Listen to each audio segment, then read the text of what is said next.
Welcome to the 11th Legion, a Warhammer podcast. I'm Daniel. I'm sat here with Johnny and Brothers. Let's get into it. So, my boys, what have we been doing in the hobby? Well, with our tournament that we've got, that we're working on at the minute, I've built a list, pretty much, for my Tau. Got a game against Imperial Guard. So I'm going to be up against a lot of infantry.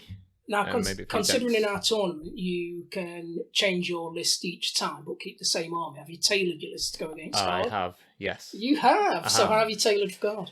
Well, I've not seen his list yet, but I get the impression it's going to be a lot of infantry. So I've gone for multiple shot weapons, burst cannons and flamers. Yeah. Flamers are a good shout. Yeah. Gone Borcan for the extra range.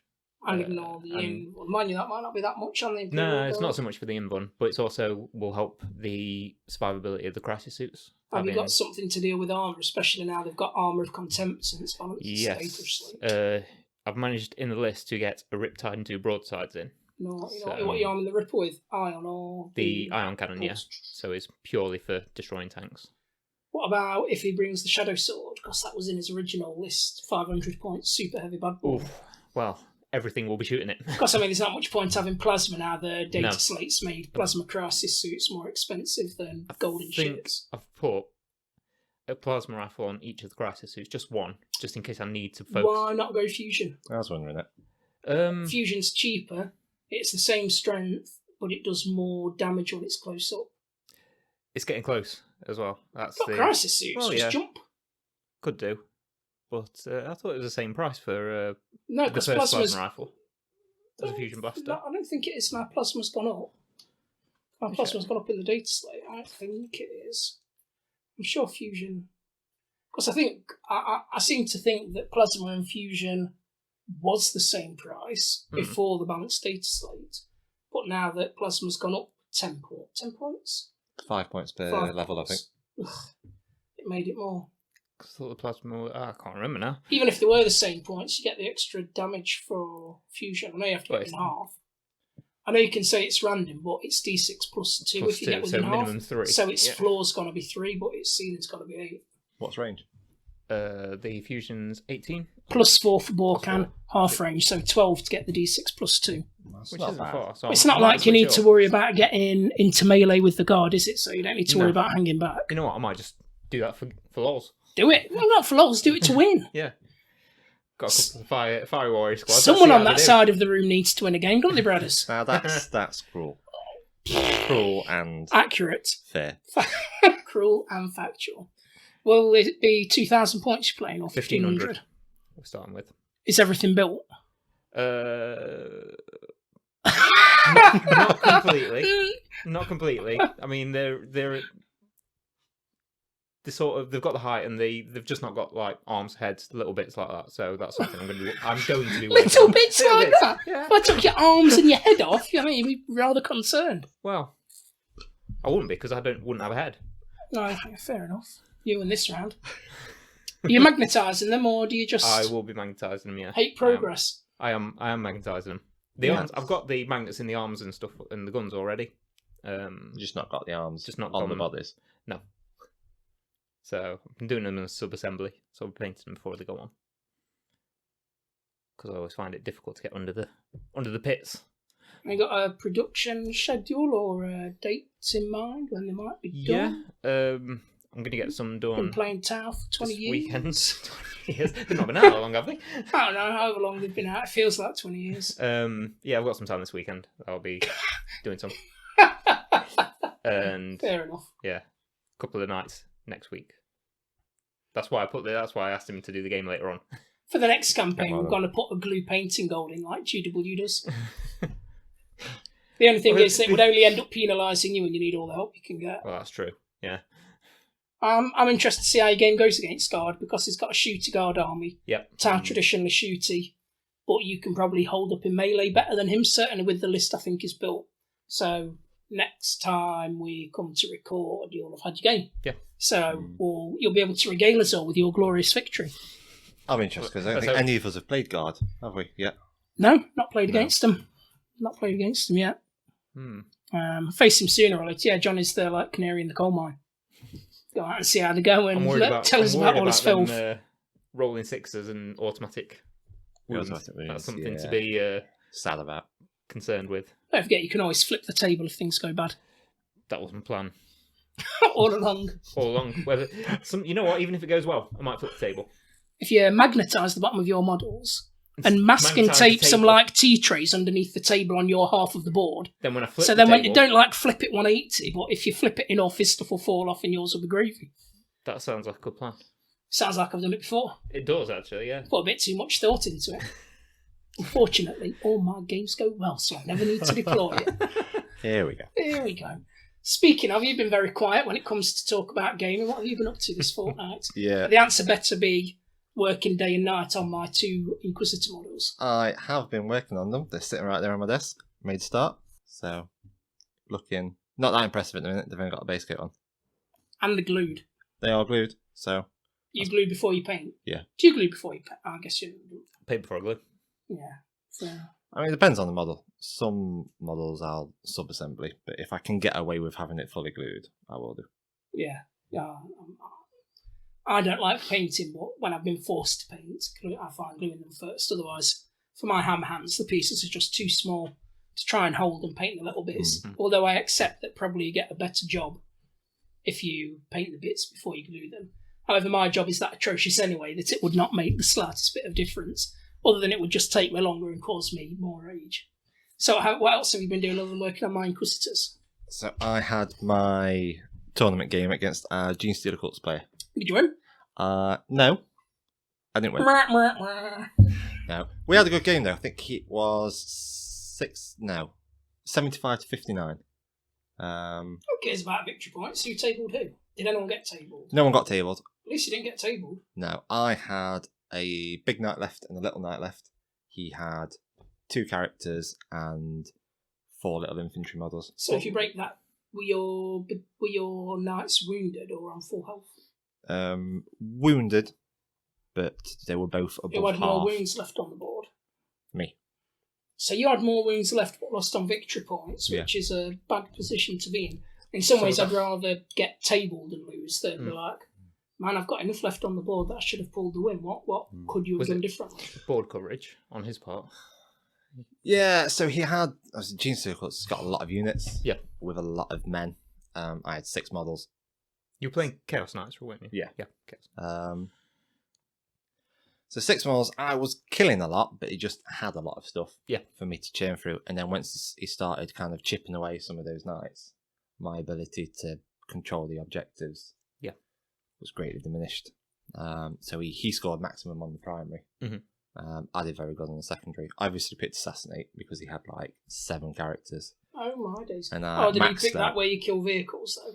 Yes. And everything of yours is a vehicle. Yeah, I mean, like if you're playing me and you Bring It Down, you're probably going to max it. Yeah. You were just glad that secondary maxes at 15 points. Yeah, God, definitely. The only thing I did wrong was secondary choices. So I was torn between, on my last secondary, picking Psychic Interrogation or Take No Prisoners. Mm-hmm. I went for Psychic Interrogation because I thought in order to get a lot of points on No Prisoners, I'm going to have to kill pretty much all of his army. Yeah, and he's got a lot of characters, so the chance for Psychic Interrogation off should be there. Yeah. Every turn. Got no points on Psychic What Interrogation. happened? Did you not? Were you not in range? Did you fail the casting? Did he miscast you? Did you forget about the objectives? No, he denied it. So he picked a relic on his Patriarch so he could deny from anywhere, not just 24 inches. From anywhere? Yeah. What? And he denied it and then got rid of the knight that was doing that. And was that the only night you could do that I had with? another knight that doing it, but he had powers that I really needed to cast. Right. Did he though? Yeah. Because what he's done hasn't enabled you to win the game. No, but they enabled him to get other objectives. Okay. So it was a bit of a trade. Typically, if I'd have taken no prisoners, because I did nearly eradicate all of his army, I'd have got like 10 points on that instead of the 0 I got from Psychic Do you Interrogation. think there's anything you could have done differently to actually win? Because it's set, what was it, 70-something to 50-something VP? Yeah. So you needed to stop him doing a lot or get a lot to actually win that game. Yeah, I underestimated some of his combat characters. I mean, it's a new army that is using, isn't it? So none of us have really played against Damocles before much. So it's surprising coming from you playing Knights as well. Yeah, so half of his army deep struck. And to be fair, he had a terrible turn when he deep struck all of his army.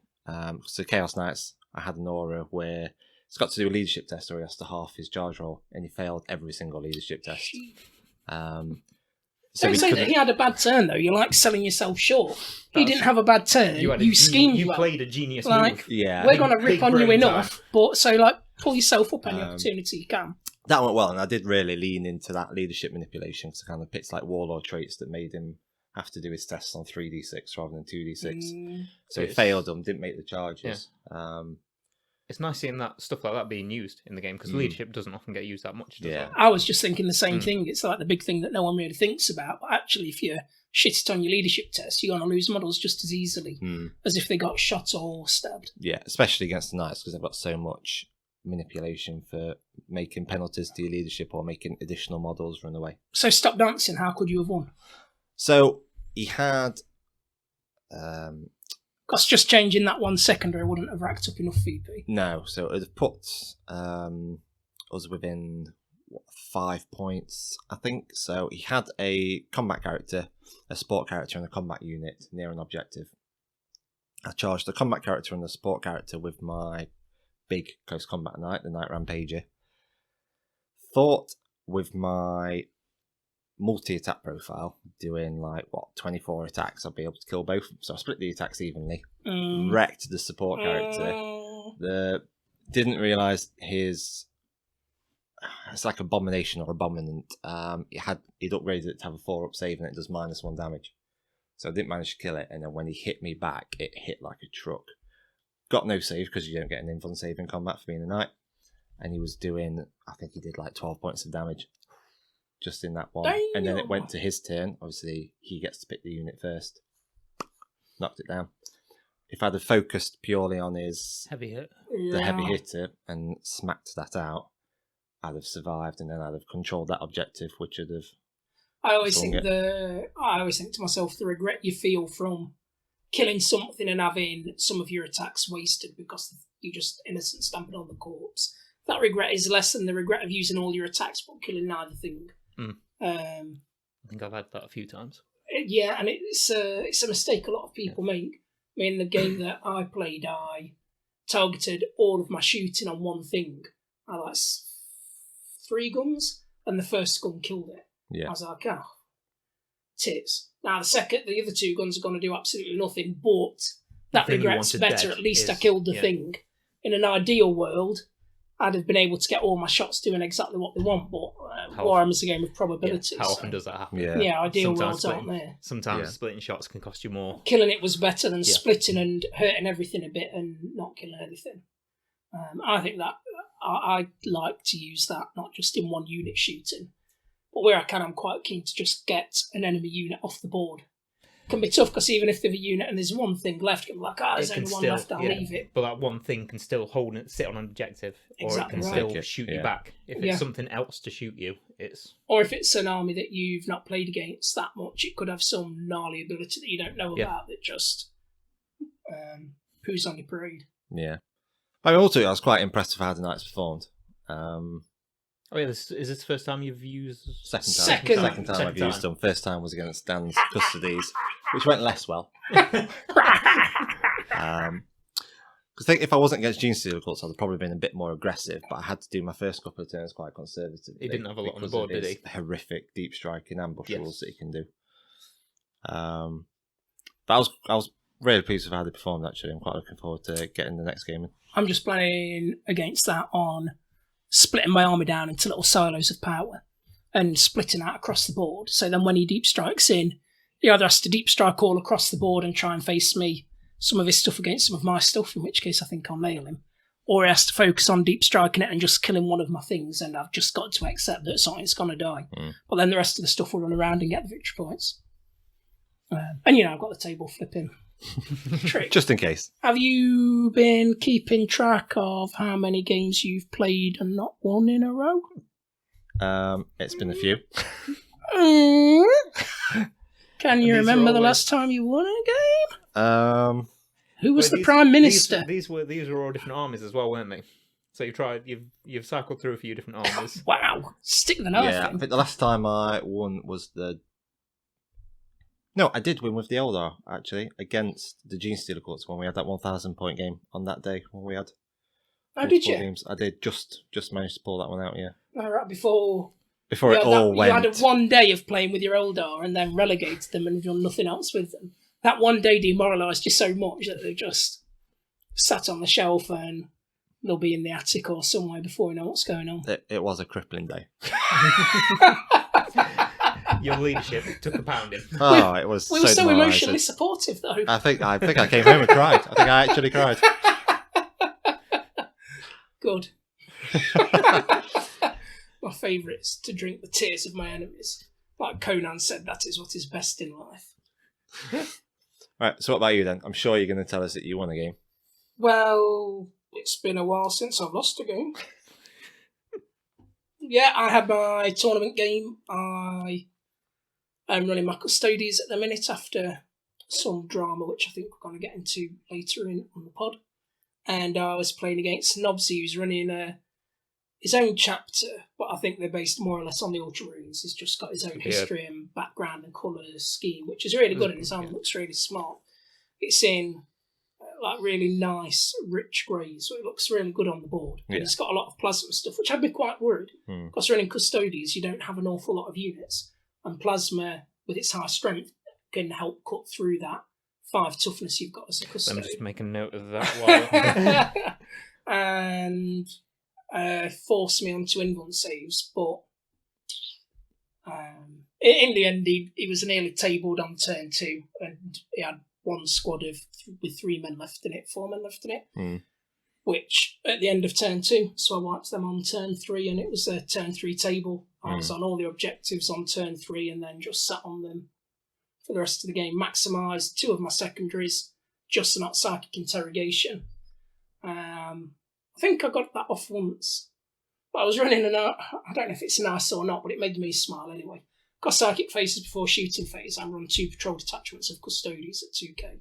One with an Inquisitor, so I can do psychic interrogation because Custodes don't have any. Yes, Matt. And then the other one with a Vindicator Assassin. So because the psychic came first, my Inquisitor would do psychic interrogation on one of his characters. And whether it worked or not, the Vindicator would fucking nail him next time round and just take them off the board. So turn 1, I tried it on his Librarian, failed. So then I assassinated that sucker to get him out of the way before he could do anything back. I didn't get the chance to try it on his Chapter Master because he ran against my Blade Champion, who's my melee guy. Blade Champion always goes first, even though his Chapter Master charged. And my Blade Champion has 3 different melee profiles and one's for fighting characters. So he took him out. He charged him with his Blade Guard, but my Blade Champion also has a Shadowkeeper Chapter Relic. Chapter, probably not Chapter for Custodes. Legion? Faction? Shield Host. Shield Host. That's the one. Called the Stasis Oubliette, which makes one of the units in melee with him go last. So we used that on the Blade Guard. Killed the Chapter Master, and then my Virtus Praetors, who were also in the melee, killed his Blade Guard. So Nobsy got the charge on me with his biggest melee stuff and just got wiped. Yeah. He ran his Dreadnoughts against my Dreadnoughts, but Telemon Contemptors. I mean, there are a lot more points, so they should beast him. Yeah. And that was me even forgetting that Telemon Dreadnoughts take 1 damage off what's dealt to me. So I forgot that. Even though Nobsy told me first turn, he was like, don't your Dreadnoughts have where they take 1 damage? I'm like, no, that's just normal Astartes. Shut up, Ruby, you don't know Custodes. But he was right. It's sometimes like your army can have that many rules that you just forget some of the simple stuff. Yeah. If either of my Dreadnoughts would have died, I would have been raging that I forgot. But they both held on. One was nearly dead. Yeah. But it went well. He made a couple. Not that it would have won him the game, but he made 2 big mistakes. And one, he kind of wanted to go with his gut and he was going to do it and then didn't because it's like his brain kicked in and his brain was wrong and his gut was right. But the board I didn't pick the board. We went to play at Warhammer World and they picked the board. I had like a big broken Titan in the middle and then like a street in like the shape of a square around it and then just some little offshoots. Yeah, I know. So I set my army up as 2 flanks, one going across one street and one going up the other street. And he deployed his army in 2 flanks to try and take me on. But man to man, there's not really much / anything in the Marines Codex that can take on a Custodes. No. So he fought me on both flanks. The streets, it was a bit like 300 at Thermopylae at the Hot Gates. He couldn't get all of his army in because the streets were so narrow, so he was just going base to base against my guys, and Custodes rip them. 1-on-1, you I shred just him every worked my time. way through his army like a meat grinder. One of the things he was going to do early on was, after we'd deployed, he had a stratagem that would have cost him CP, but he could have redeployed 3 units. And if he'd have taken those off of one flank and just beefed up one flank and gone for a strong flank strategy, that might have helped him out. Yeah. I would have to accepted that one flank's going to lose ground for a while. But if he could try and make that mismatch where he has 75% of his army against 50% of mine instead of 50 and 50, that might have been enough to give him the numbers to get it done. Kind of like doing the splitting your shooting. Same kind of thing. Well. I mean, it still might not have worked, but I think it would have been a closer game if he'd have done that. What secondaries did you pick? You had Psychic Interrogation. Is it grind them down? We got to kill more than... Yeah, in a turn, if you kill more of their units than they kill of yours. Yeah. But I didn't lose any units. So did you max out on that one? Yeah, maxed out on that one. I can't remember what the other one was. Is it engaged on all fronts, so you have to be in table quarters? Table quarters, yeah. Because I started in one table quarter, and the mission we were playing, you deploy in 1/4 of the board. Yeah. So turn 1, I was in 3/4, and then Vindica came out in the 4th quarter. So from turn 1, I was in all 4 quarters, cool. and was just racking in them points every turn. Vindica was on top of a building. He had some jetpack guys, but they had enough on my Custodes, so they couldn't go after him. And the Vindica killed 2 of his 3 characters, which got him his points back. So that's all right. Yeah. Everything in the army did pretty well. At the last minute, I'd put like a little palace in, which is like about the cheapest thing I can take, which I'm glad I did, because one of the objectives was in my deployment zone behind the Titan, so I couldn't see anything for the entire game. But whatever it would have been, wouldn't have been able to do anything all game. Yeah. At least it was the cheapest thing possible to just sit there and take those points. Yeah, fair. I mean, to be fair to Nobsy as well, I think it was probably his first time running the 2K list, wasn't it?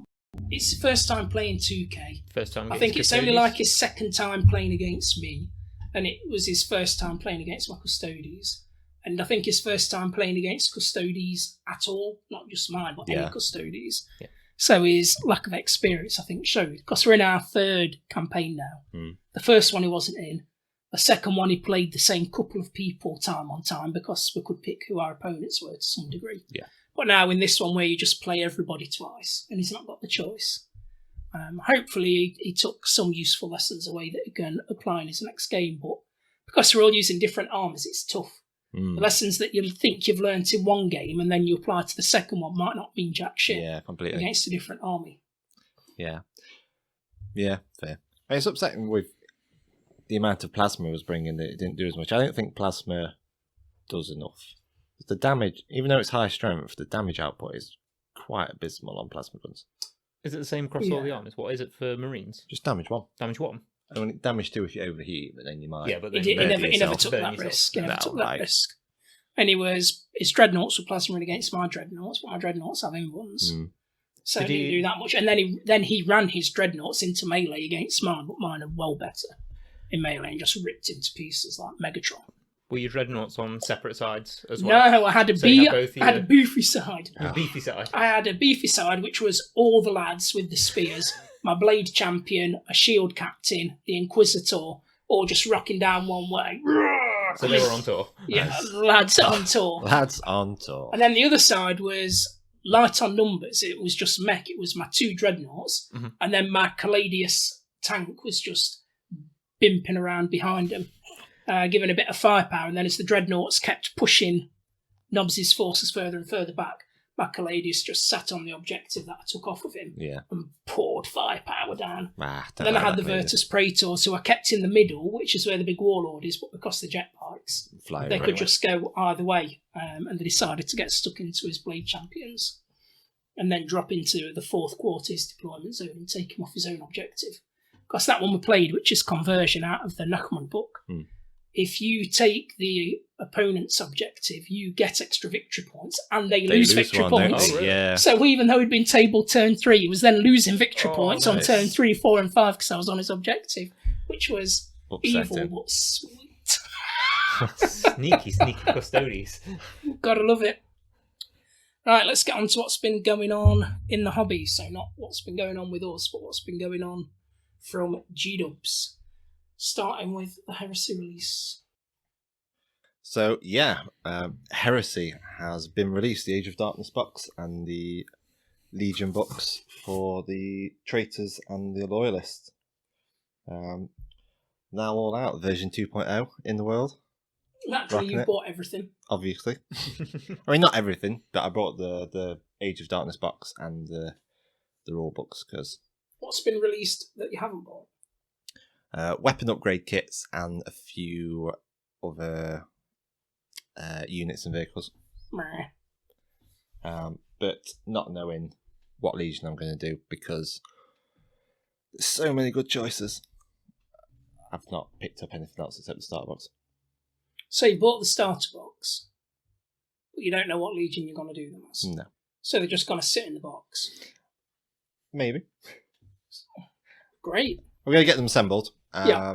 And then I'm hoping, because there's a lot in there, that by the time I've got them assembled, I'll have picked a Legion. So you're going to do the entire box as one Legion? Yes. Yeah. I don't think I've got the time to run 2 Legions. I was going to say, because, with there being a lot in there, a lot of people might have the opportunity to do that. Is it... What sort of stuff do you get in there? The Age of Darkness box, you get 40 Space Marines in the Mark 6 armour, so it's one with the beak helmets. Beakers? Yeah. Oh. I've always liked them. You would. 10 Cataphracti Terminators. Yep. They're nice. They are nice. A Land Raider Spartan, Contemptor Dreadnought, and 2 Praetors, who are kind of like the heresy version of captains. Right, yeah. Quite a lot of stuff in there. Obviously, the rule book. Yep. Blast templates are back. Oh, right. For heresy. And the classic red whippy. The whippy sticks are the best. Yeah. Oh, mate. Because then if you start losing, you start going to town with those whippy sticks. You just start wafting them really close to your opponent to make them nervous. Or if you could self-flagellate if you want to try and improve your own performance. Just a bit of focus. Yeah. Just let me have a whip break. Just don't get cross at your models and whip one across the game. No, definitely not. No, it's really good box. I think Heresy is going to be quite a good game. We had a test, didn't we, the other week at our local gaming shop, like a little demo session. We did. I thought it played really well. It's obviously very, very similar to old editions of 40k. It's 40k 6.5. Yeah. 6th and 7th edition with a small sprinkling of extra rules. Yeah. But I really enjoyed it. I thought it was nice. It was quite nostalgic. I was going to say, though, Playing do that. you like it because you've got the nostalgia, because 6th, 7th edition's really when you start getting into 40k at school? Or do you like it because the rules are good? I think a bit of both. The nostalgia was definitely good, because when we were having that game, it just kept reminding me of being back in the school bunker. Make it sound like I went to some creepy school that had preppers who were guarding against the apocalypse or in some god cult. I mean, they called it the bunker. It was just A room. Just a normal room with doors and windows. I feel like we've taken away the magic. Maybe we'll have to edit this part out.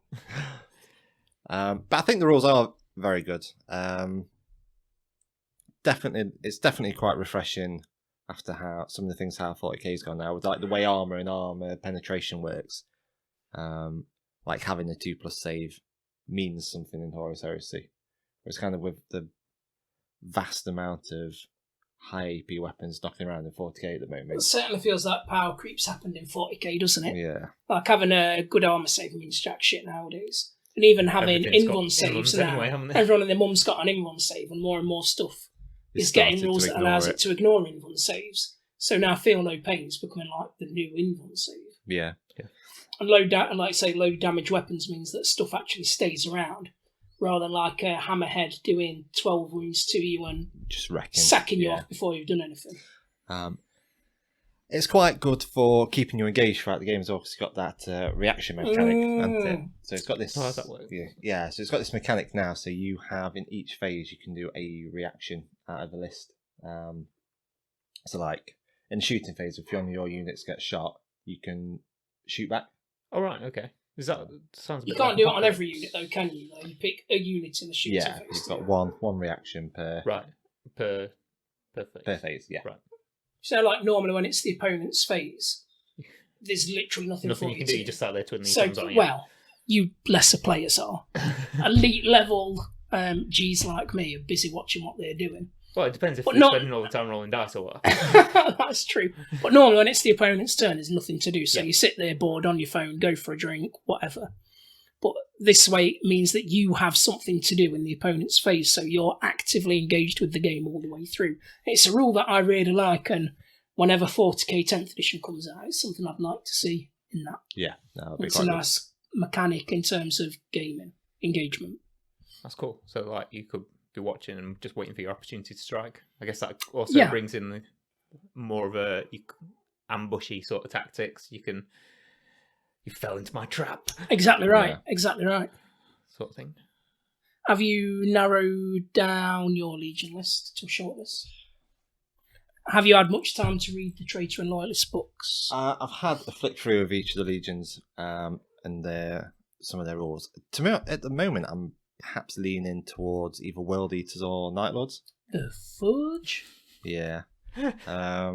That surprises me. I mean, not Night Lords, because you're a bit of a Yeah. grim, edgy Batman type, I and thought you you just were want to gonna go do around, I am the Knight. I thought you were But going to do Angron? Night Lloyds or Night Lloyd. What's going on with Angron? Have you just started doing steroids while you're painting or No, what? I like Angron as a character. I think he got a real rough deal in there, is he? Nearly all of the people in the Traitor Legion in air quotes got a rough deal. Yeah, The but Emperor has a lot to answer for. You know, I'm not going to give my Emperor conspiracy theory. We'll have to do a conspiracy theory episode because I've got some tinfoil bad boys for you. But he did have a rough deal. He was just wanted to hang out with the lads, didn't he? yeah, pretty much. And there are some traitors who've got a rough deal, but are also dickheads. I don't feel like. You're one of them. That seems very good. That sounds right up your alley. Bang on brand. I mean, again, cruel but fair. But I really like the way they've made, because obviously you're all using Space Marines, but That's the one thing I was going to ask. Is there Yeah. much difference between? each of the legions, you've kind of got a legion trait that applies to your army, Right. and then like a special reaction that your legion can do. And then Horus Heresy has this thing called Rites of War, which are a bit like detachments, but give you an extra special bonus. Okay. So I think Night Lords have got one, for example. So if you set your army up using certain units, like Night Fighting's just in effect. Okay. So like in your opponent, like it's going to struggle to shoot you and stuff like that. Which is all really flavourful and does separate each legion out. So they even do though they're all Space Marines. yeah. So they feel like different armies. Yeah. Oh. I see each legion's got a couple of units that are like specific to their Yep. legion and obviously their Primarch. Mhm. But yeah, I think it's really fun. I'm going to be excited to give that a proper try. Are you getting into Horus Heresy because you shit at 40k? No. When you two played your games, what legions did you play as them? What? We had to play as Imperial Fists and Sons of Horus. Yeah. Oh, okay. Yeah, which... Imperial Fists, I mean, they're one of my favourite legions, and that I liked the way they play. They played well on the board. One of their special rules is they hit shooting just one easy, which is a massive rule. Yeah. Instead of 3s, it's 2s, but across the amount of shots, that's sick. That was very good. Considering one of your actions when an enemy shoots you is you can shoot back. And if you're at half range and you've got like a squad of 20 lads and that's 40 shots hitting on 2s, it can be, the opponent can shoot you when you end up doing more damage to them in their shooting phase than they did to you. Yeah. Which is naughty. That was horrific. I'll say we didn't, because it was just a sample, we didn't use the advanced reactions, but one of their reactions is if you move within 12 inches, you can use your reaction to just charge. Oh, really? Charge in my movement phase. I like that. What kind of horse shit is that? And Rogel Dawn is a dilf. Silver Fox. Absolute hunk of a man. Got some of the Primarchs look a little bit ropey. Yeah. Like Angron looks like shit. He does. He's had a rough time. I imagine Butcher's Nails does that. not like your boy Handsome Dawn, though. I mean, if we're talking handsome, we've got to talk about Fulgrim. Is he handsome or pretty? You can be both. You can't. Me. Yeah, you're neither. Yeah, Fulgrim, a good looking cat, but If I got into it, I'll probably. I don't know if it's the raw testosterone, square jawedness of Rogel Dawn. A joy you can take to bed. That's what everybody wants. That's what all the girls want. Is there any legions you definitely wouldn't do? Yeah, Iron Hands. Because Ferrus Manus just shat it very early on in the heresy. Yeah, it would be upsetting to like play Legion where you know in your first engagement your Primarch actually died. Like it's just cruel. Fair. But, there are a couple of Legions that I definitely wouldn't do. I'm not into Space Wolves. No. Leaving Russ was a bit of a Yeah. knobhead. Um, It was a very loyal bully. yeah, very loyal, but also Very loyal to the Emperor, but it didn't take much to convince him to go and attack his own brothers. no, it definitely earned that reputation as the executioner. I feel I can't do Blood Angels because Sanguinius is too pretty. And I think that many people are going to do Blood Angels. Yeah, I want to probably. be like edgy. Yeah. I won't do White Scars. I've just never been interested in them. I think because I'm not like into the bikes. Yeah, I think That's I'll quite a probably big White I'd Star have the thing, same isn't it? sort of approach. Ultramarines. I do Ultramarines. Yeah, I like the Because Ultramarines. I'm going to pronounce it wrong. Robute Gulliman's just like a poor man's Rogel Dawn. Controversial. Facts. Wait, well, who's still alive? Rogel Dawn's not technically dead. Oh, is he not? No, so suck of that one. How'd you like them apples? I wasn't expecting them. Bobby G's just come back in 40k because he's I've been frozen all this time. All the real ones are in the warp still fighting. Ah. Not been having a 10,000 year nap. Or dead. Some of Oh, them. Apart from Ferrus Manus. He's dead. He's dead. Forever nap. So we'll just check in on your progress with Horus Heresy then and see how you can let everyone know when you pick a Legion and what made you pick it. Yeah, nice. Sweet. Right, let's move on. Next thing in GW News, we've got more and more details of the squats or Leagues of Votan, as they're now being called, but everyone above a certain age knows them as squats. Basically Space Dwarfs, because 40k was originally just Warhammer Fantasy in space, and all of the races that first came out in 40k were just space versions of the Warhammer Fantasy game. As time's gone on, that's different, and 40k's become its own thing and kind of severed that link to it being fantasy in the future. But dwarfs, bloody squats, Leagues of Votan are a bit of a throwback. And I'm excited whenever there is a new army coming out in any of the games. Yeah, it doesn't happen often. Yeah, it's very exciting because it gives you either some new models to start buying and collecting if you want to collect the army. And I do like... I've got a bit of a love-hate. Some of the stuff I really like the look of. Yep. Some of the stuff I think it looks a bit kind of post-apocalyptic, steampunky, Mad Maxy kind of vibe. Do you reckon that's sort of tight into Necromunda a bit, maybe? Or I had not thought that, but maybe. Maybe, because I know that they've got Yeah. Yeah. But then they've got that guy that just looks like Dr. Robotnik from Sonic and he makes life difficult. Odegged.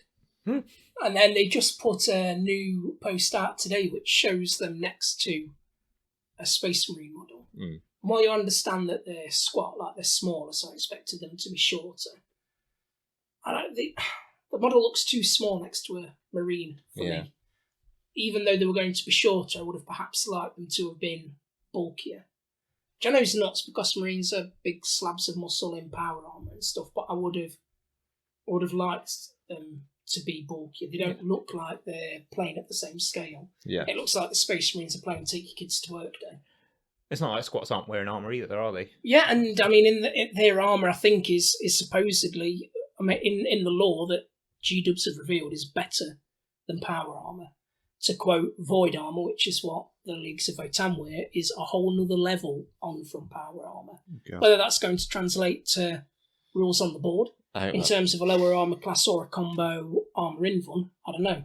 But they're making a lot that Leagues of Votan are technologically more advanced than the Imperium. The Imperium's in a state of technological stagnation, or some may say decay. Since mankind first went out amongst the stars, which was when they were at the zenith of the technological age, the Imperium's not really inventing or pushing anything new. So all they're doing over time is losing knowledge rather than gaining or trying to push things, whereas the Leagues of Votan, whilst slow, are actually progressing their knowledge and have done a better job at keeping hold of what they've got. There is links in the lore going back to like the Battlefleet Gothic game on Steam that the Leagues of Votan have been donating ships to the town, like the Demiurge cruisers. Heresy. Some of the weapons look similar. Like they've got a lot of ion-based weapons. I'm not sure. I think I remember reading somewhere that the Tau have links to the Demiurge, like you say, and that will suggest that the Tau have got some of their ion weaponry or the basics of the ion weaponry from the squats. And so it makes sense that there'd be some kind of technological trade-off or help you with some ships, but you need to give us some secrets. It's going to be interesting to see when the squat book comes out, whenever that is. But they were first announced in April. We're now at the end of June. I wouldn't have thought it's going to be too long before we see something. And as you know, I'm an absolute lore whore. So I'm really eager to get the book and see what happened to the Leagues of Votan. Where have they been? Why have they come back? What have they been doing? How are they differing now from the Imperium? Because at one point, they were man, just like the Imperium of man was man. I don't think going to rush out to buy the army straight away, though. Originally I was, but then seeing the model with it against the Space Marines just kind of turned me off a little bit. Yeah. But if they've got sick rules, then, or a really nice lore flavour, then that might tempt me. But I'm gonna hold my guns. Yeah, I don't think they're for me. What? No, I just aesthetically looking at them, it's not doing it for me. But I know a lot of people are excited that squats are back. Considering the range of armies you've got, I didn't think you had a visual aesthetic. You've got Death Guard, Orcs, Eldar. They're very different aesthetics. Yeah. And Knights and Chaos Knights. Space Marines. Oh, Dark Angels, yeah. And some Death Watch. Got a bit of everything. I've got a few things. But, no, I don't know. I mean, it might be one of those things where when you see the models in person... Let's all mark this time and date and see how long it is from now that you have a Leagues of Votan army. Because there definitely have been models that were released in the past where I've kind of looked at the pictures of them and thought, nah, I don't like that. And then you go and actually see the model like assembled and painted and think, actually, that's quite nice. It looks better sometimes. The pictures don't do the model justice. Yeah. Yeah, that's fair. Yeah. They've got an interesting look about them. And this seems like an instance where Games Workshop have done something that the players have wanted. There's been a lot of call out for... It's something the players wanted, but it's not the main things that the players want, Johnny. Don't get me started. There's 4 things that GW need to release before Leagues of Votan. You had to say that, didn't I? I'm not going to expand, but Warhammer Fantasy. They mentioned Warhammer Fantasy before Horus Heresy. I know there's more 40k players, but Warhammer Fantasy is the best large-scale tabletop game that was ever made. And the lore is better. Number 1. Number 2, Battlefleet Gothic. Incredible game. No other game matches it. Ties into 40k. And imagine a campaign, 40k campaign, where what happens in space in Battlefleet Gothic affects deployment and stuff that happens on the ground. Boosh! You just pick your mind up from where it's exploded all over the room. Inquisitor, it's like D&D meets Warhammer. Incredible game. You do need lots of terrain, but sick. That was a game, wasn't it? In the past. Of course it was a game! Yeah. It should be a game again. And it used 54mm models, so they had loads of detail. And for an oaf like me, they were easier to paint. And even if you couldn't have loads of scenery, you can make scenery. We used to play it in my mum and dad's conservatory, using old VHSs and tins of beans and Pringles and stuff as terrain. And it was incredible. And 4th game, Mordheim. Better. But it's like... what's that game that Matt's always going on about? Necromunda. Yeah, Necromunda's a poor man's Mordheim. Necromunda is like Mordheim for shits. That's strong. Wow. Necromunda might be good, but Mordheim is better. You just have to get Mordheim's what you started, didn't graduate to. Anyway, that I'm done. you? Direct your complaints this way. I will throw them immediately in the bin unless the complaint starts with, yes, they should bring Warhammer Fantasy back. Then we'll be best friends forever. What else has been going on? Cool. Age of Sigmar stuff? So, yeah, there's been a new battle box announced. Oh. Was it Lumineth Realm Lords against Tzeentch. Disciples of Tzeentch, that's Tzeentch. it. It really helps him to remember when you lock eyes with him like that. That's not off-putting at all. Tzeentch. Yeah, they've got some new models in there as well, haven't they? Some New wizards. New wizards. Mm. I really like the new Tzeentch model with the second body coming out of him. And he's New been down. for the changeling. Yeah. Yeah. And he's been down the gym as well, hasn't he? Yes. Well, yeah. He's not just been hitting the books. Been hitting that iron. He's been reading the books and then pumping them. He's been lifting the They were books heavy while books he's that he read was them. reading them. Yeah. Heavy ass books. Iron bound. Good models inside. Mm. How do we know how much the box is? I don't think it's been released No, yet. it's not. Shall we speculate how much the box I will think be? we should. I'll start at $1 million hairs. I think previous battle boxes of the same type, I think, have been up for about 125 quid. So I'd expect something around that mark, I think. Great way to apply logic to what was a fun guessing game. Thanks, that's loads more fun. I'm going to say 150. I'm going to say 150, 125, John I'm Four gonna say Fingers. 135.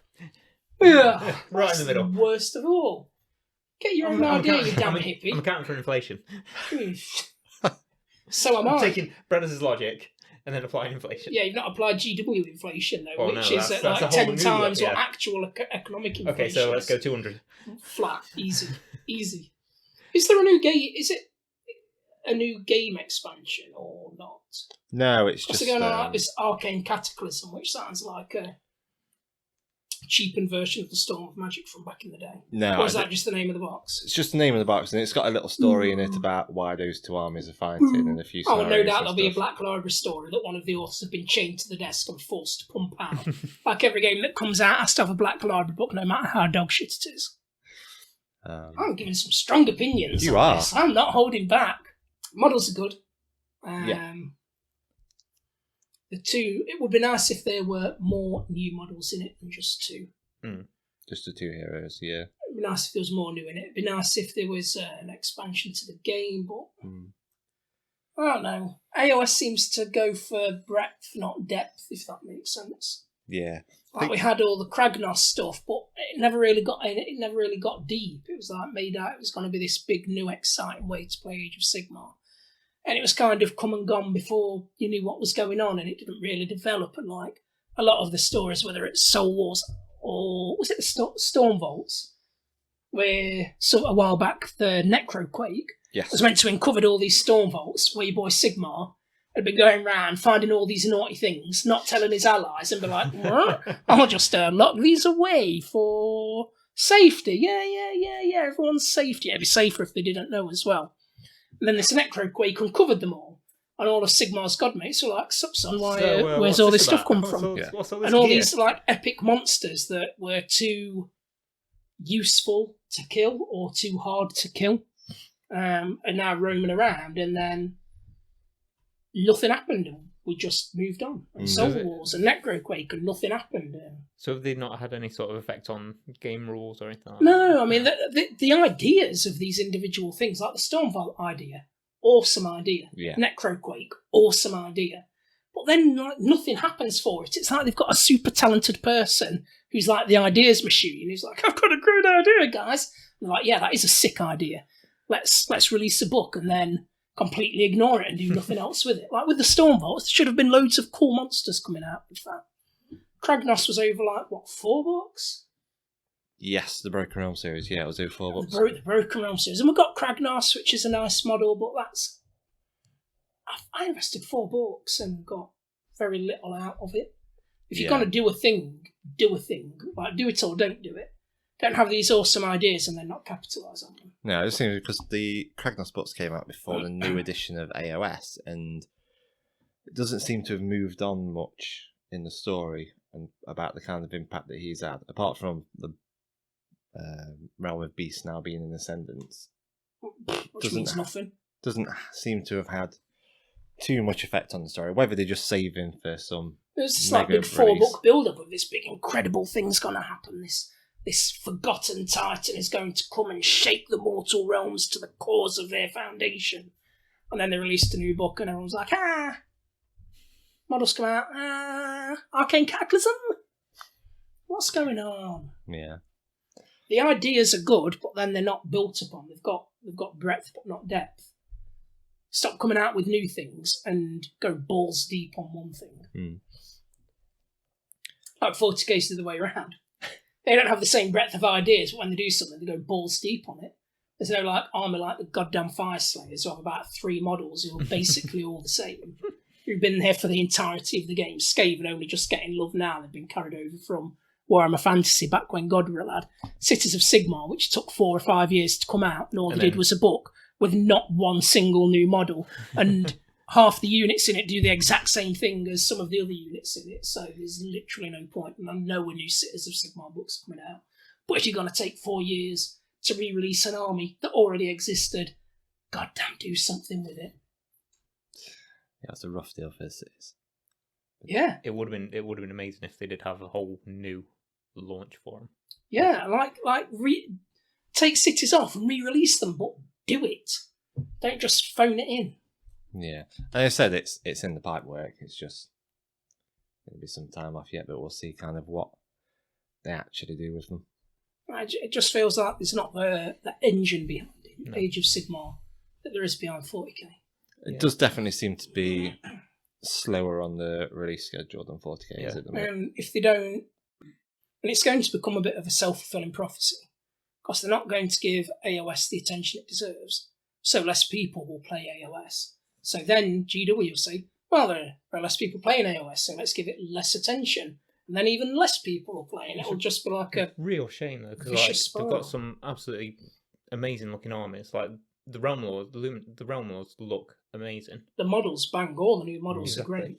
The scope is incredible. Yeah, it seems like they've released this box, and like I say, there's 2 new models.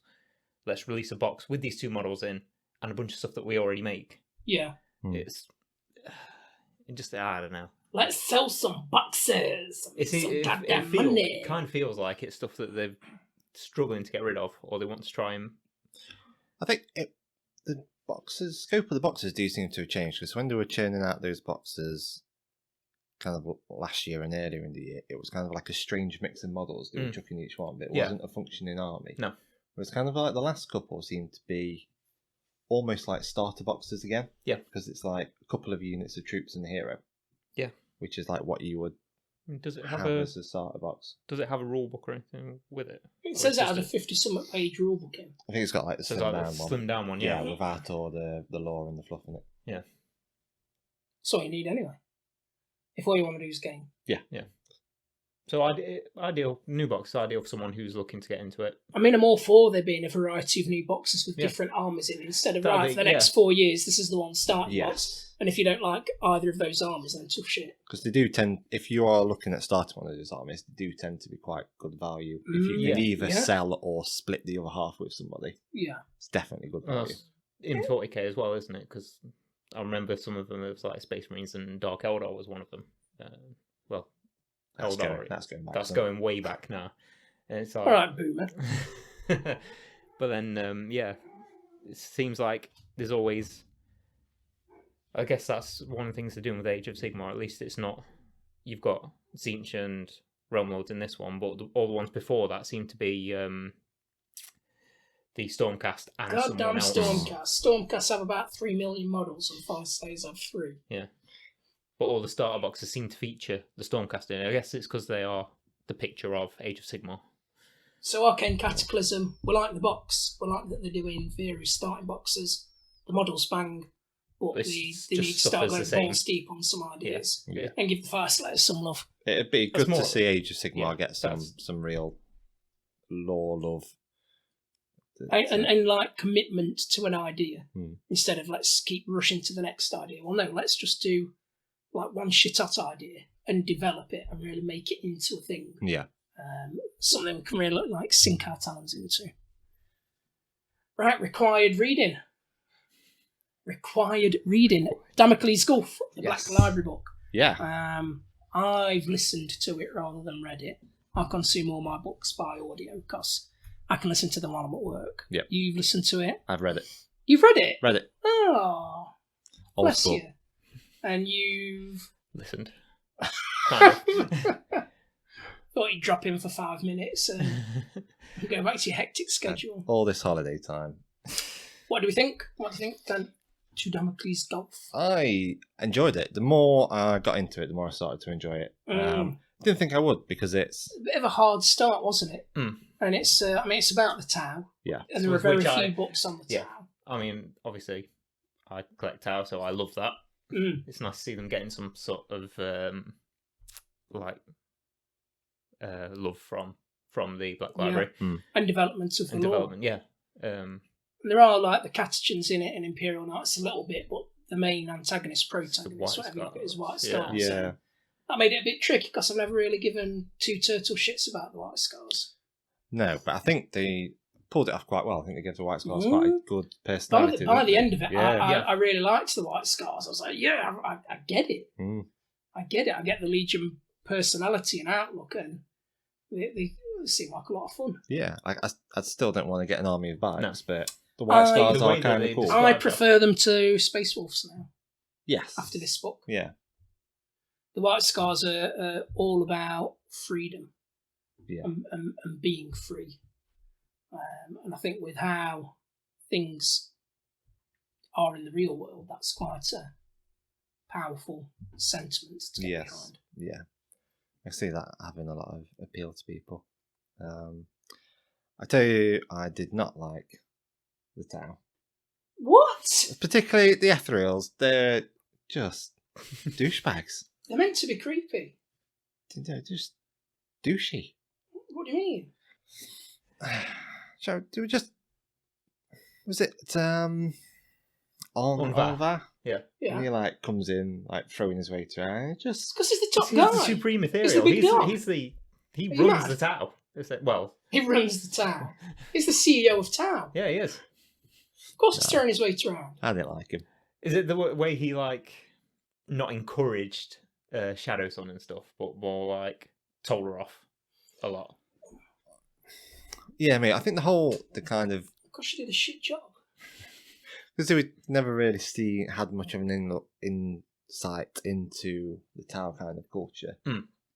Kind of seeing it in that book was just quite different and not really what I was expecting. No. I think. I mean, loved it. I love the insight into the Tau. I think it's real world terms. It's got links to, I don't know, like feudal age. I want to say like feudal age Far East, sort of feel. Certainly with the narrator's accent, Well, yeah. yeah, that's one of the things on the audiobook. That's Jonathan Keeble's such a great narrator because I'm Was listening to another book by him, and it's a non-GW one. Yep. But he has a Swedish character, a New Zealand character, and a South African character, and he's having a conversation in essence, the narrator, with himself because he's doing all the parts. He's got to do a sentence with a Swedish accent, then a New Zealand one, then a South African one. It's flawless. But in there, yeah, it just felt a bit. Oh, for me, it felt a bit on the nose. Far East accents are not Yeah, a it specialty. Yeah, I mean, if it'd have just if it'd have not put, I don't know. But then when he was the Imperial Guard guy, he sounded good. Yeah, exactly. Yeah, I guess it's just a difficult situation, really, isn't it? So I imagine someone told him You have these to do a guys Far East accent. yeah, and It would have been better if not. He's Yeah. got such a range. He could have easily done anything one of else. anything else. Yeah, I'm with you. there's some parts that when he was doing the voice of the White Scars or the Tau that I just winced a bit, and He's so woke. but I know. I guess that was one of the benefits of reading it. You could fill in the You voices feel in your own you can head. hear it how you want, yeah. But like you say, the voices that he did for the Catachans and stuff, like the grizzled veteran, that felt really like you believe in it. And Tybolt, the leader of the Knights, yeah. I thought he felt like Game of Thrones. He felt like Tywin. Tywin Lannister. Yeah, he had that sort of feel to him, and that was cool. That was some really good narration. think the book I found, the story within it that I found quite interesting was the second one from the point of view of that. The guardsman. Yes, Yeah, the that was the guardsman most who was- interesting one. Absorbed into the great good. Yeah. So it was a guardsman who was been captured by the Tau, and the Tau have Captured. group, called the Guevesa, Yes. who were in essence humans who now serve the greater good. Yeah. And the Tau is actually the full name, like the Tau Coalition. They have, I think, 5 different alien species who work within the Empire, I and imagine there's I mean more, not yeah. like as slaves, but meant to be as All working, equal as yeah. as a Tau. Like a human fire warrior has the same standing as a Tau fire warrior. Yeah, Because allegedly. they've all got something to contribute to the greater good. That's the Tau that. That's the company line, Yes, as it were. that is the company line, and Sat why would between you two split Tau it? players here. I think I'd rather do something for the greater good than for the Emperor. yeah. I'd do something for a corpse in a throne. Sick. I mean, a regular citizen in the Imperium is not That's exactly... right old time, don't they? Brilliant. I'm going to work in this... They live short, brutal lives and die. Just We'll get back onto that. I wanted to Yeah. hear your points. Go on. Start ambushing you. No, yeah, it was quite interesting to see kind of his, because obviously you start and he's serving them, but he's just doing it kind of pragmatically because that's how he's supposed to survive. Yeah. And to kind of see that process that he goes through, kind of getting actually converted, and that bond that he makes with the Watercast emissary that he's guarding. It's it just gives kind of a real insight into how the Tau spread their heresy. What, through friends? I mean, philosophy. Through friendship? He becomes that guy's friend. Does he though? Yeah. Does he? The guy thinks they're friends, but isn't the human just being manipulated? Total manipulation. Well, The all humans in the human Empire, thinks that they're friends, but I don't know if the Watercase does, or maybe the Watercase genuinely does. Maybe Hope so. you got to live it. Yeah. I quite liked in that short story where he kept saying all along, it'd say something like, "What choice did I have? Yeah. What choice did I have?" Yes. And that was like the slippery road to heresy friendship with the Tau. Yeah. I guess, like, a base instinct is survivability, isn't it? How do I survive? in Well, yeah, this the first situation? option was die Yeah. or join the join. Tau. And it makes you Join the Tau. question, like, all these Imperial Guard, like, how strong is their faith in the Emperor? But even though he joined the Greater Good, you kind of hear it from his kind of narration when he's like doing this, like the interview part. Yeah. He's kind of like saying that he's having like the surgery so he can speak Tau and all that, but he's still kind of Still like wavers a bit. acknowledging that Tau are actually the first among equals, and Oh, yeah. he's kind of doing it like you're probably, you look down on us, or you'll think that I'm just some silly human. Well, yeah, but it was he's like committed, but also weirdly he was questioning at one pragmatic point about it. about like the future and how will humans be integrated into the greater Tau society down the line, wasn't he? He was asking like, at what point do humans not have a part to play? I enjoyed it, and if I think it's worth a read or a listen. There were 3 key takeaways from me. Yeah. The first one is that Damocles Gulf is actually a series of short stories written by different authors. But having said that, it felt like it was just one book written by the same person. I think the skill amongst the authors to do that and compile it in such a way that it follows on is really They must have had noteworthy. a strong vision between them. Yeah. Of where this was going and what it led to. And if that can carry on through the other Black Library books, that would be and worked amazing. together and gave and shared notes on what was going to be going on. So it didn't feel like short stories. It did feel like one book. Yeah. That's my first takeaway. Second takeaway is the most powerful weapon in the Tau Empire. It's not its guns or its suits. It is the Watercase. Yeah. The Watercase get entire worlds to join the Tau Empire without firing a single bullet. Without sacrificing a Tau life with no resource cost at all. There's no Tau battlesuit that can bend an entire world to their will. And the Watercase make them come willingly. They're not like holding them hostage And even to be part of the Empire. even then, I think there was a point in the first short story where the water case creates an uprising in one of the hive worlds by supplying weapons. Yeah. And again, not a tower life lost, and it's not a talking round. It's they've underhandedly a lot of manipulation. Yeah, a lot of manipulation, and that works. I'm working on a lot of the resentment that's already there. Yeah. Which brings me on to my last takeaway.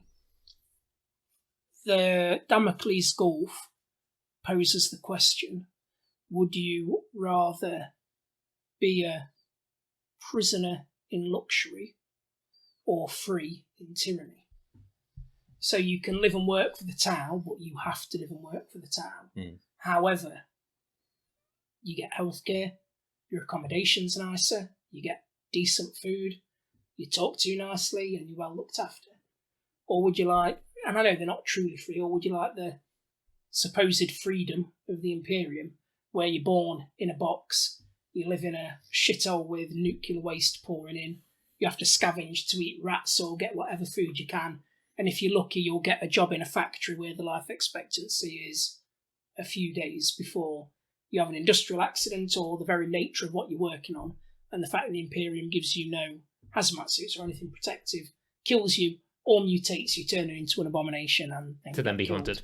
It posed an interesting question, again, which I thought about outside of the realm of 40k, of the axis of freedom versus easy life. And I think if you look at things that are happening in the world, we can all see how that comes into play. Yeah. Where for the sake of safety, we're potentially willing to give up freedoms. And what's better? I've not got an answer. I just think it's an interesting question to ponder. Well, and I like when books make you think about those big questions. Yeah. And I guess in the Warhammer 40k universe, you're looking at a story of extremes. I certainly think I'd rather be a human living with the town than living with the Imperium. Unless I could be a custodian guard, then I'll always be a custodian guard. Depends what position you've got in the Imperium, isn't it? If I can be the Captain General, I'll always be the Captain General. Let's go on to the last topic of today, because I've had problems and have tried many things. Oh yeah, here we go. Thoughts and feelings on transporting models. Some of you spend a lot of time gluing and painting models. We all spend a lot of money, even if you buy them second-hand, it costs a lot of money to buy the models. But then you still have to lug them to wherever you're playing your games, unless you're a little incel who only plays the games at home. There are many different methods of carrying models. What do you use, Johnny? At the minute, I've got a poor man's method, which is a cardboard box. And a bunch of old used, well, not cleaned out, obviously, but the plastic takeaway tubs that I've cleaned out, and the small models go in that. So at the minute, I'm... do you wrap them in kitchen roll, or...? I just have very good balance. Oh, that actually gives me anxiety. Does it? Like, you don't even wrap them in kitchen roll, bro? No, bro. Bro! Just in the box. You like living life on the edge, don't you? I do. You little savage. I mean, down the line, I will be looking at investing in something. Something more than a takeaway box. Maybe from this whole discussion that's about to happen, I might have a better idea of what to get. We know what you use, Brad, so we'll come to that, because that's right at the end of the pyramid. So the start is just tossing them in a cardboard box. Yeah. Level up from that is tossing them in a cardboard box and wrapping them in kitchen roll. I don't know what protective properties kitchen roll has, but I see lots of people doing it, and I do presume that back in the day when a lot of the models were metal, wrapping them in kitchen roll did stop them scratching paintwork off. Maybe. So if you've got enough kitchen roll in there, it might act as a bit of a cushion. But and if you have them in 5 rolls, if you have them in a shoebox and you just carry them gently in your hands, then they probably are all right. Yeah. Unless they're like a unit with spears or stupid fire prism cannons or something like that. If you're properly travelling with them to an event or to a shop where you've got to drive to or something. Yeah. Cardboard boxes. Not the same. You can step up from cardboard box and kitchen roll to cardboard box with cotton wool. Back in school, that was the baller move. Oh no, I'll tell you what the move was. Back when I was a boy. A toolbox Toolbox. A toolbox. You put your models in the toolbox, and the little flaps at the top. You could have your tape measure and your dice. When you were balling out of control, you put some cotton wool in there. Or when you used to get the little blister packs that had the little square of foam in, you put that in, and it was just safe beyond measure. It was unreal how safe it was. That was the move. People still do toolboxes. People still do cardboard boxes. Not shitting on anybody that does it, but it's not the safest way to transport your models. Luckily, I've not had any major incidents yet, but it's only a matter of time if I carry on with You the cardboard will box. Yeah, it will happen. Smack them out of your goddamn hand. That'll be for the next podcast. So Johnny had an accident. And people who used to have them in a cardboard box at school grew up and designed cardboard boxes that have foam inserts in. I'm not going to mention company or company names, but you can buy cardboard boxes which have like foam sheets in, and within the foam sheets are like little rectangle spaces where you can put in your men. So each dude or lady sits within a little rectangle of foam. Then these sheets stack on top of one another and you put them in a cardboard box. Yeah. That is better. Yeah, the one thing I've got about that, does that not because I mean the foam that's used, does it not sometimes scratch off a little bit of paint? I don't know. It doesn't scratch. It's if you've got models that are quite delicate with a lot of pointed bits and spikes. Oh, right, yeah. That a bit of knocking can cause a bit of damage. Something might fall off. Yeah. And the big problem now with how a lot of Games Workshop models are, they're in like dynamic poses with in weird positions, so you can't fit your model in one of the spaces. So you end up having to like rip out 4 spaces for one model. And they don't need the entire area of those 4 spaces. They've got like a spear or a flag poking out. Like so you have to like take up 4 spaces, but of the 4 spaces, you're actually only using 30% of the area. Yeah. So it's not a good use of your pennies. Also, cardboard boxes don't have them. Cardboard isn't the material with the most longevity in the world. If it gets used and jostled and wet. And what? Why are you laughing? A bit like me. You just jostled and wet. And if you put something on top of the box, it might just crush. Yeah. Now, I know people are like, well, just don't put stuff on top of the box. But Life's not that easy, is it? No. Life's not that easy. And some dork will put something on top of the box, and then you'll be sad-faced. Yeah.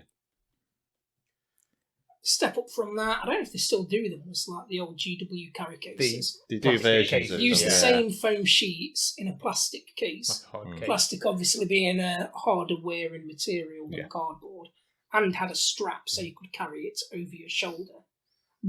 But don't. Because I had one of these cases, well, several of these cases, with my entire Eldar army in, slung over my shoulder, Carefree, skipping to Warhammer World with a song in my heart and a dream in my eye.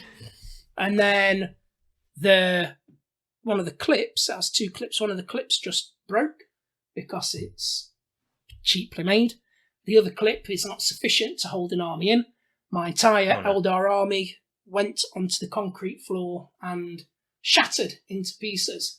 The Eldar are quite delicate models, and like 5 prism cannons, which are long and just all broke at the thinnest point, which is too thin to use glue. So I'm going to have to get like some super thin drill bits and pin them. I did this about a year ago, and I've still not been able to bring myself to glue the models. That's upsetting. So having one of those cases is fine, but don't be fooled that you can just toss the carry strap over your shoulder that's there and move normally. I wouldn't even hold it by the handle like a briefcase. If I had one of them, I would either hold it flat in 2 hands or under one arm with my hand on the bottom of the case. So it's like sandwiched between my arm and my body. Yeah. Okay. Then it's probably better than any of those other options. Yeah. And then lastly, I guess, would be magnetising, which is the super cool, sexy, cool guy way of doing things. Yes, seems to be becoming more prominent now, doesn't it? Yeah. The price of magnets has come down a lot. And there are kind of 2 ways of doing it. The first way is to make your own. Yeah. So you buy the magnets. You don't make your own magnets. That's nice. But you make the case yourself. Now, I've done this, and I got like a see-through plastic box, just like a normal storage box. Yeah. They sell them everywhere. They have the clasp lids. I've got one of those. Then they sell these like self-adhesive plastic sheets. You can buy them online anywhere.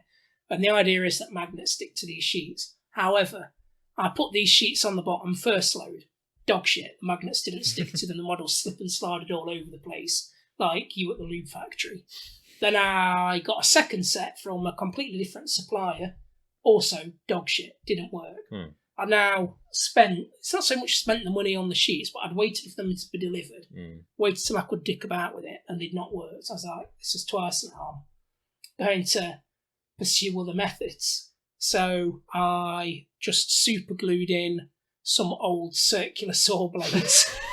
I had lying around from work, some hacksaw blades, and then a dinner tray. I'm thinking this is why you don't need to flip tables. And they super glued down onto the case, and they worked. The only problem is they worked too well. The metal was too magnetic, so you put the models in, but it would keep just pulling the magnet off the model with the super glue, even though I super glued the magnet back on. So you can do it yourself, but it's going to be a bit of trial and error. And I think at that stage I didn't carry on, but I had two options. Either once I've put my saw blades and dinner trays in, cover them with a sheet of that magnetic in air quotes stuff to sort of soften the magnet, soften it a little bit, or maybe try disguising but putting the magnets on top of the base rather than under the base, so they can't get pulled off. I'm with you. So with a bit of trial and error, you could certainly do that. And buying the box, and even if you've not got saw blades lying around, but what kind of self-respecting person doesn't? If you just got the box and some dinner trays, you're looking at 15-20 quid.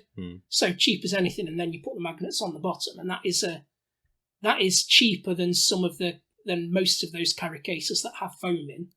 And if you can get the magneticness to the right level, I would argue better than any of them, and cheaper. I see a lot of people with kind of homemade magnetic cases when we... If you can get it right, it's better than any of the other options we've discussed so far. And arguably still the best option. Because the option that perhaps works better, which is the last one we'll go on to, does also cost 12 times more. Yeah. And I want to say it's arguably not 12 times better. It's not 12 times better. No, okay, what you say. not. So the last one is to get a case that has specifically been made for magnetic models. It has a structure to it, so it's like trays with little poles in the corners, so the trays stack. You can pull them out like shelves with the models on. They come in then the stack itself goes into a canvas bag, which you can zip up. It has pockets and stuff on, so you can put your rule book and your dice and your tape measure in, carry handle and a strap so you can carry it around. And they make them in hand luggage size if you can fit a small enough army to get it in hand luggage if you're going to play abroad. Yeah, I really like the not homemade magnetic cases, kind of like the ones made that you can buy, because I've got a couple of different brands of ones, and they work really well, and I like that they're in like a proper bag, and it is a proper bag, and you've got the kind of the pockets to put everything in, and they look nice carrying around rather than just a plastic tray. Obviously, you might not care that you're carrying a plastic tray, and if you want to carry a plastic tray, it's completely fine. But I like to have a nice bag. I like to accessorise. Or if you don't give two shits what people think you look like, then you take a cardboard box. You just take them in your hands. Don't do that. No, what you need to do is just get some goddamn cargo shorts with loads of pockets and just jam the little bastards in. And away you go. The full bag with the case is nice, and I've got one, but £150 to £200 plus, it is significantly more expensive. It is, yeah. And I will give pushback on two areas. Go on. Area one, the pockets on the side to put your books in aren't big enough. You can just about ram a 40k rulebook and one codex in, but you really have to ram it in. It could do with being a bit fatter, each fat. And when you're spending that much money, we're not trying to scrimp on material here, guys. Just, as the missus said, give me an extra inch. Ayo! And the second bit of pushback I would give is it doesn't come as standard that you can adjust the height of the levels. You have to buy extras. So like the one we've got, you have a biggish level on the bottom, Yes. which fits dreadnoughts or riptides. Or then you have a middle-ish level, which fits crisis suits and custodies. And then a teeny tiny level at the top, which just about fits a Vindica Assassin in. However, I think for that money, it should come with the option for you to set the heights to what you want. Yeah. Because say, for example, you're playing a knight army, you might not want 3 sections, including one for little infantry dudes. You might just want 2 big sections, so you can get all knights in. My infantry section has like nothing on it. Yeah. So it's like a waste of part of the area of the bag. Or make the bag a bit taller so you can have more sections. Yeah. That is the main problem with the one that we picked up a few weeks ago, but it's got it's wide enough to fit all my knights in, so I'm quite happy with that. There are other brands where there's like different slots for your trays that you can use. Okay, yeah, that's all. But the case I have from that, it's just not big enough to fit an army of knights in, and to have one that was going to be big enough, it's just an excessively sized case. There's no middle ground. No, unfortunately, not with that brand. You either have the little one or an absolutely massive one. So I guess what I'm saying is, if you're looking to take your models somewhere and you're not going to stuff them in cargo shorts, I would go for a magnetic case. Definitely. 100%. And make your own magnetic case is the second best option out there. It takes a little bit of time, but you can get the stuff easily enough. And you've just got to work to figure the right stickiness of the magnets. Yeah. But once you know how that is for the things you've put in there, you can then just replicate that time and time again. With it being in hard plastic storage containers, you can stack them one atop of the other in your shelves, so you can maximise the space having your collection at home or in your shed or wherever you hide it from your loved one who doesn't know how much money you've spent on it. Go for the big carry case if you want. The big magnetic one, I've got one, Brothers has got one. They are good, but they are expensive. I don't think nowadays there's really any reason to go for the foam ones when you can make your own magnetic for the same price or cheaper. Yeah. And it is better than any foam one I know of. Yeah. I think the kind of between the homemade and the branded carry cases, I say it kind of depends what extent of travelling you're going to be doing. So if you're kind of just going to like put it in a car, drive somewhere and literally walk from the car park to the door. Yeah. Like just plastic boxes. Well, if you're on a bus or if you're going to a city centre or something. Or you're doing like going abroad or something, you're going to need an actual case that's solidly built where you can carry it around properly without fearing that your models are going to go all over the place. I think the move is, if you have multiple armies, is to have a bunch of homemade ones and then one purchased one. So then whenever you go out and about, you can put whatever army you're taking in the purchased one. But then they can stay and be stored at home in their make your own ones. Yeah. Fair, yeah. On that bombshell, we'll give you a break. We'll be back again in 2 weeks. Thank you very much for listening. Bye-bye. Take care. Bye.